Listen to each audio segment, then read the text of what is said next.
The NFL season is 160-ish days away when you are seeing this. We already did the AFC version on the channel. Today we're doing way too early NFC predictions. We are going through each team in the NFC's win total, and I'm giving you guys an over or an under. Let's hop into the video. Starting off with the NFC East, that is the Eagles, Cowboys, Commanders, and Giants. It's important to note that the NFC East this year plays the AFC South and the NFC West. Starting off with the team that won the division last year, my very own Philadelphia Eagles. Their win total is set at 10.5 for the 2026 NFL season. Because they have a first place schedule, they'll be playing the Carolina Panthers, the Pittsburgh Steelers, and the Chicago Bears. And to me, the Eagles are kind of one of those easy overs, right? Similar to the Buffalo Bills, this is just a team that you could pretty much pencil in for 11 wins in a given season. At least you've been able to do that for the last 4 seasons. They've hit the over on 10.5, and 2 of those years they really hit the over with 13 and 14 wins. So for me, the Philadelphia Eagles have had 2 kind of down years, but with the roster that they have, 10-11 wins is just almost inevitable. And if you're going to give me the line at 10.5, with or without AJ Brown, mind you, because it's Hurts, it's Barkley, Devonta Smith, Goddard's back. They have a Hollywood Brown, good offensive line. They upgraded an offensive coordinator. How do I know when I've never seen him an offensive coordinator? Because I saw Kevin Patullo an offensive coordinator, and it's still a really strong Vic Fangio-led defense. Give me Philly on the over 10.5. Moving on to the Dallas Cowboys, their line is set at 8.5 wins. Because of their second place schedule, they'll be playing the Tampa Bay Buccaneers, the Baltimore Ravens, and the Green Bay Packers. And I'm going to take the Cowboys over, man. And as an Eagles fan, this pains me to say, but I do truly believe they could win the division this season if we're being completely honest. Last year, they had the best offense statistically in the division with Dak staying healthy. Obviously, yeah, Javonte Williams had a really strong season. They brought him back. CeeDee Lamb, George Pickens, they brought him back. A Jake Ferguson, a guy like Floor Noise in the mix. And then on the defensive side of the ball, I thought that they got better as the year progressed. They traded for Quinnen Williams mid-season. They traded for Rashawn Gary this offseason. So the defensive line is looking pretty strong. And they do own 2 first-round picks in this NFL draft, where I expect them to go defense for both and kind of turn one of the things that was a negative about their team into a positive. With that, I think Dallas not only skies over 8.5 wins, but really is a threat to win the NFC East. And if those 2 first-round picks are hits, maybe even be a little bit of a real Super Bowl contender. The Washington Commanders, man, their total is set at 7.5. With their third place schedule, they're going to be playing the Atlanta Falcons, the Cincinnati Bengals, and the Minnesota Vikings. This is a team that I went back and forth on, if I'm being completely honest. I am going to lean the under here. After thinking about this Commanders team, if I had to pencil in a guess, I would have said 6 to 8 wins for this team. 2 of those are under 7.5, so I leaned the under. And you guys know I love Jaden Daniels. I do still think he's a top 10 quarterback talent in the NFL. But after year 2, which was really injury riddled, and that was kind of his big concern coming out, I do have health concerns. Is this guy going to stay healthy? If so, for how many games in a given season? And even if Jaden is healthy, I do still question the cast around him. Last year was one of the older rosters in football, and it showed. It got hurt. And now there's just a lot of holes on this roster. I like Terry McLaurin. I'm not really feeling confident in any other receiving options. They have 4 running backs, none of which really jump off the page to me. The offensive line is mid at best, and the defense basically still needs a complete overhaul. So for Washington, there's just too many problems on this roster. Yes, I love Jaden Daniels, but in a really strong NFC East and playing the AFC South and NFC West, I just couldn't give the Commanders over 7.5 wins. The New York Football Giants, everybody's darling team this offseason. 4th place schedule, so they play the Saints, the Browns, and the Lions. Listen, I'm taking the under. 7.5 just feels way too high for me. This is a team that is a top 5 pick for a reason. It's not like they're spending this pick on a quarterback and they're going to revolutionize their team. They already have their quarterback in Jackson Dart. And listen, do I think a massive leap is coming this year for him? I do not. I do think that they will still have the worst quarterback in the division. And when you flat out have the worst quarterback in the division, I can only predict you to go so far. The offensive line is decent. I like some of the moves that they've made. The defensive line is super strong with Dexter Lawrence, Abdul Carter, Brian Burns. The secondary could absolutely use some work.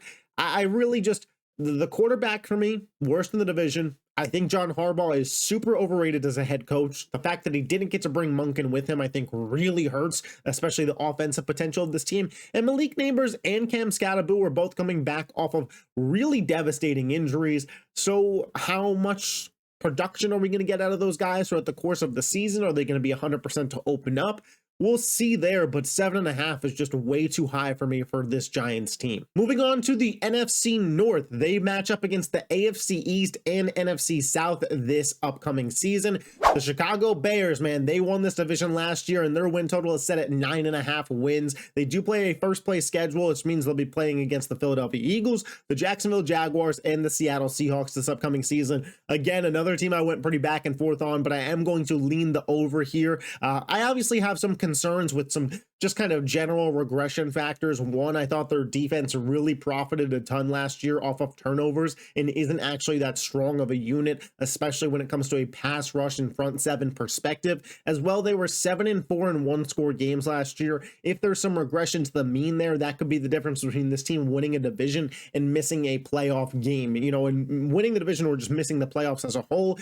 To me, those two things really did stick out as like, maybe we shouldn't be betting on the Chicago Bears this year. But then I just thought about all the offensive talent this team has. They have a strong offensive line. You have Rome Odunze, you have Colston Loveland, who really broke out towards the end of last year. Luther Burden is so solid, man. Monungai and Swift, a great running back duo. And ultimately, the over on 9.5 is just a bet on Caleb Williams and Ben Johnson in year 2. I do think Caleb has some improvements that he needs to make to his game, but I think we've seen in the biggest moments that the sky really is the limit for this guy. So I'm just not ready to bet against that head coach quarterback duo.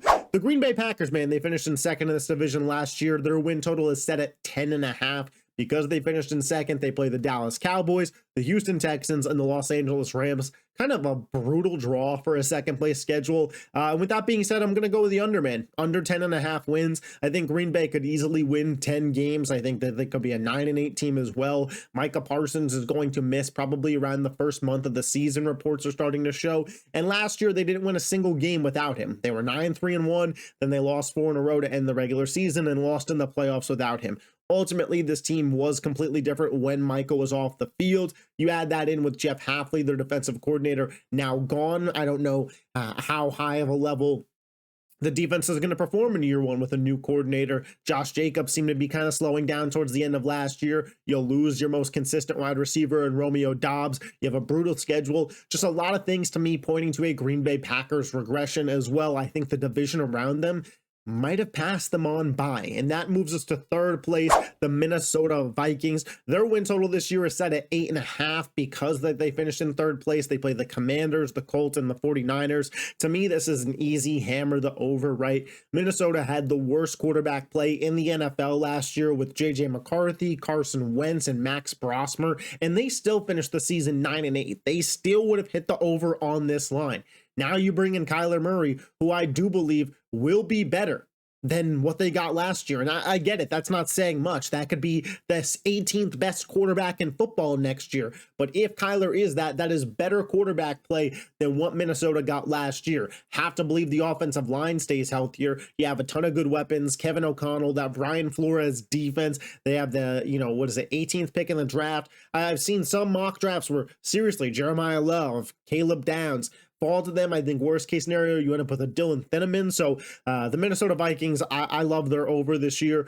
Same with the Detroit Lions, man. Their line is set at 10.5, but I'm still hitting this over. They play a fourth place schedule, which means that they face the Giants, the Titans, the Cardinals. But again, you look at some of the other teams that they face, the Dolphins, the Jets, the entire NFC South. Is this the easiest schedule in football? I think you could absolutely make a case for that. Detroit really stumbled to end last year, but if I'm a Lions fan, I'm kind of happy about it in retrospect. The team was going to make no noise in the playoffs, and now in what is a dogfight of a division, you clearly have the easiest schedule, and you could argue top to bottom that this team has the best roster in the division. I think the offense is still going to be zooming with Goff, Gibbs, Amon-Ra, Jamison Williams, Sam Laporta, and healthier offensive line. They do got to address tackle, but I expect that they'll do that in the draft. Aiden Hutchinson on the defense. So if Detroit can, one, stay healthy, but two, just take advantage of this really easy schedule, I think that they're in line to win the NFC North again this upcoming season.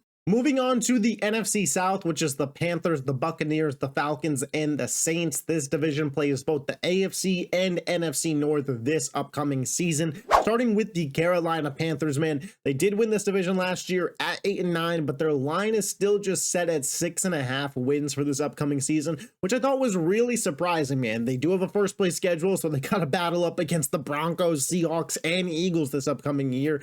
But even at that, 6.5 just feels way too low. I have to take the over in this position when it comes to the Carolina Panthers.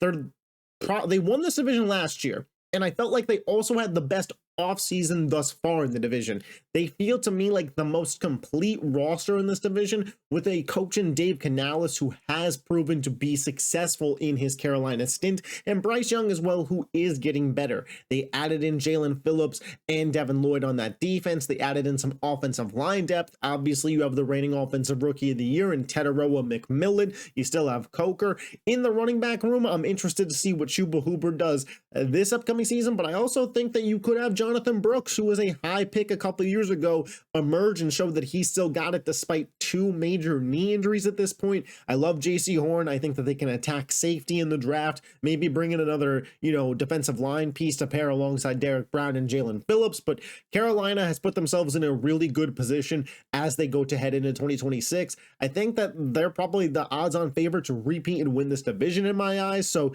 over 6.5 feels like an easy bet there. Moving on to the Tampa Bay Buccaneers, their line is set at 8.5 because of their second place schedule. They do play the Chargers, Rams, and Cowboys.